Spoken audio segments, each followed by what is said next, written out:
আজকের ভ্রমণ দৃশ্যে স্বপ্নপুরীতে আপনাদের সবাইকে স্বাগতম। আজকের স্বপ্নপুরী ভ্রমণটি আমার তৃতীয়তম ভ্রমণ। স্বপ্নপুরী দিনাজপুর জেলার নবাবগঞ্জ উপজেলার আফতাবগঞ্জের খালিশপুর মৌজায় প্রায় 400 একর জমির ওপর বিস্তৃত একটি বিনোদন পার্ক।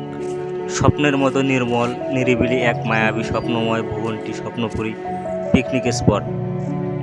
স্বপ্নপুরী পিকনিক স্পট এর অবস্থান দিনাজপুর জেলা শহর থেকে সড়ক পথে 52 কিলোমিটার দক্ষিণ পূর্বে জেলার নবাবগঞ্জ উপজেলায় খালিশপুর মৌজায়। ফুলবাড়ী উপজেলা শহর থেকে স্বপ্নপুরের দূরত্ব 12 কিলোমিটার এবং রংপুরের মিঠাপুকুর থেকে পশ্চিম দিকে প্রায় 35 কিলোমিটার পরে স্বপ্নপুরে অবস্থান। দিনাজপুর থেকে ফুলবাড়ী আফতাবগঞ্জ হাট হয়ে সম্পূর্ণ পাকা রাস্তা দিয়ে এখানে পৌঁছানো যায়। বাংলাদেশের বিভিন্ন স্থান থেকে অসংখ্য দর্শনার্থী চিত্র বিনোদন বা পিকনিক করার জন্য এখানে ছুটে আসেন। বিশেষ করে শীত মৌসুমে সমাগম ঘটে বেশি। বর্তমান চলচ্চিত্র স্পট হিসেবে পরিচিতি লাভ করেছে। ইতিমধ্যে এখানে কয়েকটি চলচ্চিত্র চিত্রায়িত হয়েছে। নয়ন জুড়ানো নিরিবিলি এই স্বপ্নপুরীতে দেশি বিদেশি বিভিন্ন পর্যটকরা এখানে আসতে শুরু করে। স্বপ্নপুরীতে এসে পৌঁছালে স্বাগত জানাবে স্বপ্নপুরীর গেটের দণ্ডায়মান দুটি বিশাল আকৃতির পরীর প্রতিকৃতি। এ দুটি পরী তাদের ডানা প্রসারিত করে এক হাত উঁচু করে গেটের দুপাশে দাঁড়িয়ে রয়েছে। গেট পেরিয়ে পথের দুধারে বিভিন্ন গাছের সমারোহ। তারপর চোখে পড়বে পথের দুধারে সারি সারি দেবদারু গাছ। দেবদারু গাছের দুপাশে নারকেল গাছের সারি। এখানে রয়েছে কৃত্রিম হ্রদ, পাহাড়, লেক, উদ্যান, বৈচিত্র্যপূর্ণ গাছগাছালি ও ফুলের সমারোহ।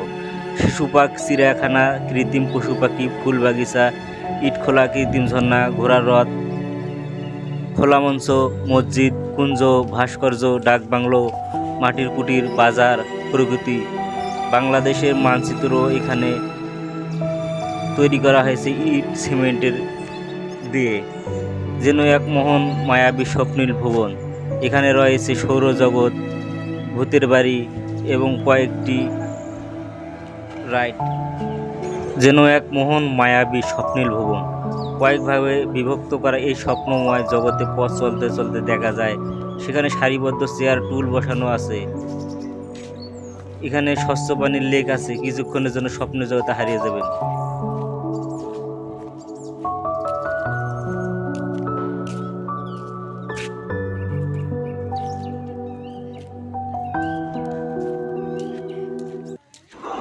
এই স্বপ্নময় স্বপ্নপুরীর পথ ধরে চলতে চলতে আমরা এবার চলে যাব কৃত্রিম পশুর দুনিয়ায়। আমি এখন কৃত্রিম পশুর দুনিয়ায় ঢুকে যাব। কৃত্রিম পশুর দুনিয়ায় ঢোকার পথেই প্রথমেই চোখে পড়বে বিশাল আকৃতির বিলুপ্তপ্রায় ডাইনোসর প্রাণী, যাদের ভয়ঙ্কর গর্জনে পৃথিবী সবসময় মুখরিত থাকত।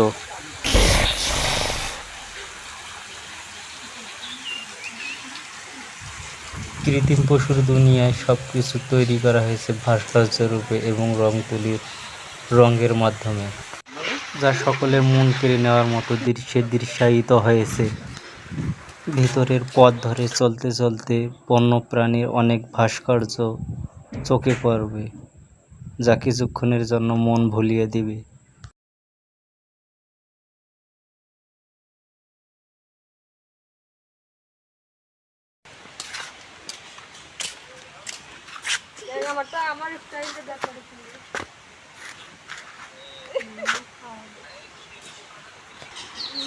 এটি হলো জলস্থির ভাস্কর্য।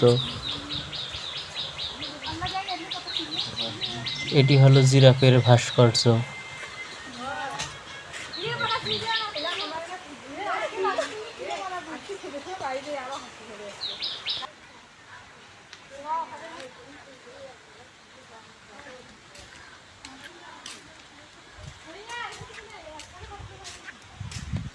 এটি হলো পান্ডার ভাস্কর্য। এটি জিরাফের ভাস্কর্য। এখন আমরা যেগুলো দেখতে পাচ্ছি এগুলো হলো ছেড়েত বা সাদা ভালুকের ভাস্কর্য, যা আর্কটিক এবং অ্যান্টার্কটিকা মহাদেশে সচরাচর দেখতে পাওয়া যায় এবং অ্যান্টার্কটিকা মহাদেশে এইসব ভালুক বিখ্যাত। অনেক সুন্দর জেব্রার ভাস্কর্য।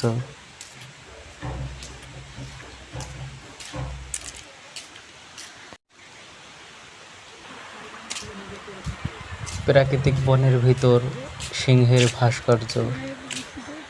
এখানে সিংহের নেই গর্জন, নেই কোনো রাজত্ব, যেন শুধু দাঁড়িয়ে আছে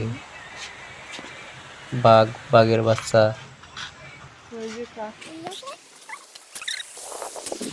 এই মুহূর্তে আমরা লেকের পার হয়ে বাংলাদেশের ম্যাপের ভিতরে একটি বাগান দেখতে পারছি। এই বাগানের মধ্যে আমরা প্রবেশ করছি, যদিও এই বাগানের মধ্যে প্রবেশ নিষিদ্ধ করা আছে। এটি হলো মংসকন্যার ভাস্কর্য। এখানে আমরা পেঙ্গুইনের ভাস্কর্য দেখতে পাচ্ছি। পেঙ্গুইন এবং তার পরিবার একসঙ্গে দাঁড়িয়ে আছে। অনেক সুন্দর কতগুলো ভাস্কর্য পাখি, আবারও পেঙ্গুইন পরিবারের ভাস্কর্য আমরা সুন্দর দেখতে পাচ্ছি। এর মাঝে দেখা মিলল জলপরি পানির মাঝে দাঁড়িয়ে আছে সুন্দর নীরব দৃষ্টিতে। অপূর্ব সুন্দর জলপরিটি। জলপরি খুব কাছে গিয়ে ছবি তোলার ইচ্ছা ছিল, কিন্তু সম্ভব হয়নি বাধার কারণে। ছোটবেলায় দেখা সিসিমপুরি কার্টুনের ভাস্কর্য।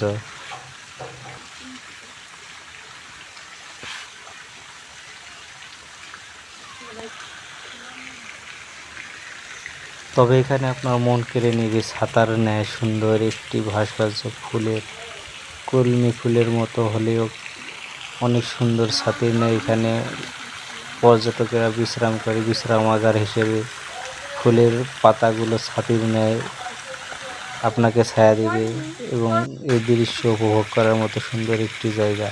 সাদা সাদা বক আমরা দেখতে পাচ্ছি, বকের ভাস্কর্য। আবারও সেই প্রথমে ভয়ঙ্কর ডাইনোসর। এই ডাইনোসরের ভাস্কর্য দেখে আমরা যা বুঝতে পারছি, ডাইনোসরটি নিজে আক্রান্ত হয়েছে অন্য ডাইনোসরের দ্বারা। সে অসহায় দৃষ্টিতে তাকিয়ে আছে এবং সাহায্য চাইছে, কিন্তু কোনোভাবে সে সাহায্য পাচ্ছে না। এগুলো হলো কিউই পাখির ভাস্কর্য, যা নিউজিল্যান্ডে অনেক দেখতে পাওয়া যায় এবং নিউজিল্যান্ড কিউ পাখির জন্য বিখ্যাত। এই ভয়ঙ্কর প্রাণীটির নাম আমার জানা নেই, আপনাদের কারো জানা থাকলে আপনারা কমেন্টে জানাতে পারেন। পৃথিবী থেকে বিলুপ্ত মাংসাশী প্রাণী ডাইনোসরের গর্জনের একটি ভাস্কর্য। এখানে আরও অনেক ধরনের ডাইনোসরের ভাস্কর্য আছে। বলতে গেলে এই কৃত্রিম পশুর দুনিয়ায় ভাস্কর্য হিসেবে ডাইনোসরের ভাস্কর্যটা একটু বেশি দেখতে পাওয়া যায়। বিভিন্ন ধরনের ডাইনোসরের ভাস্কর্য, যা আপনাদের সকলকে অবাক করবে। মনে হবে যেন ভাস্কর্যের দুনিয়ায়, ডাইনোসরের দুনিয়া আমরা ঢুকে পড়েছি। এগুলো হলো সাপের ভাস্কর্য।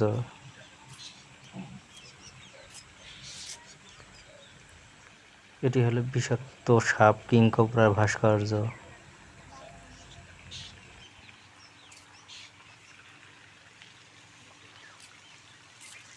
This is Camel.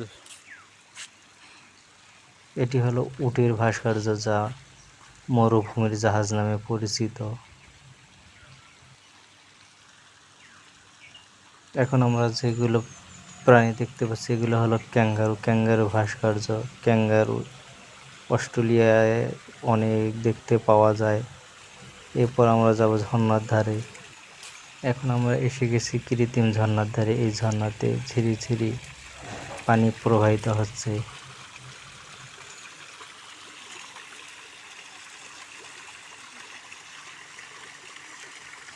এখন আমরা অপূর্ব সুন্দর একটি সেতু পার হয়ে চলে যাব লেকের পাড়ে। লেকের পাড়ে অনেক সুন্দর পাখি আমরা দেখতে পাবো। এই পাখির ভাস্কর্যগুলো আসলেই সত্যি অনেক সুন্দর।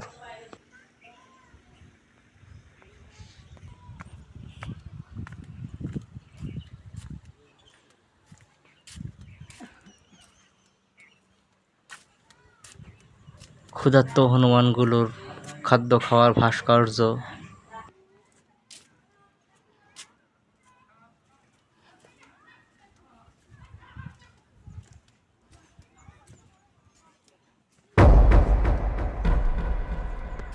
আমরা দেখতে পাচ্ছি রাক্ষসের একটি গেট। রাক্ষসদের বিদায় জানিয়ে আমরা চলে যাব লেক পারে। দেখা যাক লেক পারে প্রথমে আমাদের চোখে কি পড়ে, প্রথমে আমরা কি দেখতে পাই। লেক পারে যে প্রথমে আমরা দেখতে পেলাম সারস পাখি, যা অনেক সুন্দর একটি পাখি।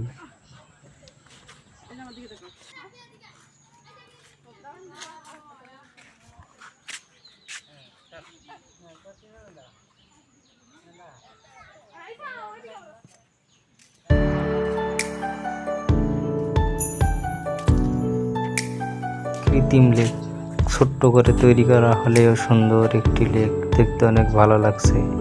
এবং লেকের পরে আমাদের চোখে সামনে যেটা দেখতে পাচ্ছি এটি হলো বাংলাদেশের ম্যাপ, যা ইট সিমেন্ট বালু দিয়ে তৈরি করা হয়েছে। আমরা এবার এসে পড়েছি কৃত্রিম পাহাড় এবং জঙ্গলে। কৃত্রিম পাহাড়ে প্রথমে চোখে পড়বে বাঘের গর্জন করার দৃশ্য এবং বানরে গাছে ওঠার দৃশ্য।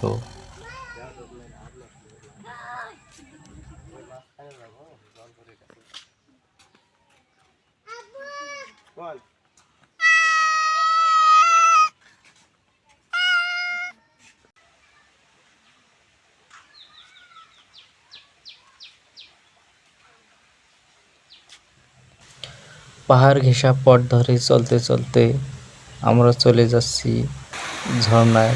কৃত্রিম পাহাড় থেকে কৃত্রিম ঝর্ণা, কৃত্রিম ঝর্ণার পানি ছল ছল শব্দে মনটা ভরে যায় এবং দৃশ্যটি অনেক উপভোগ করার মতো।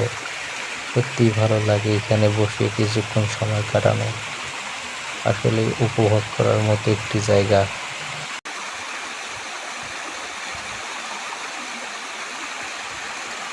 এভাবে চলতে চলতে কৃত্রিম আরেকটি ঝর্ণার পাশে দিয়ে যেতে যেতে কৃত্রিম পশু দুনিয়ার প্রথম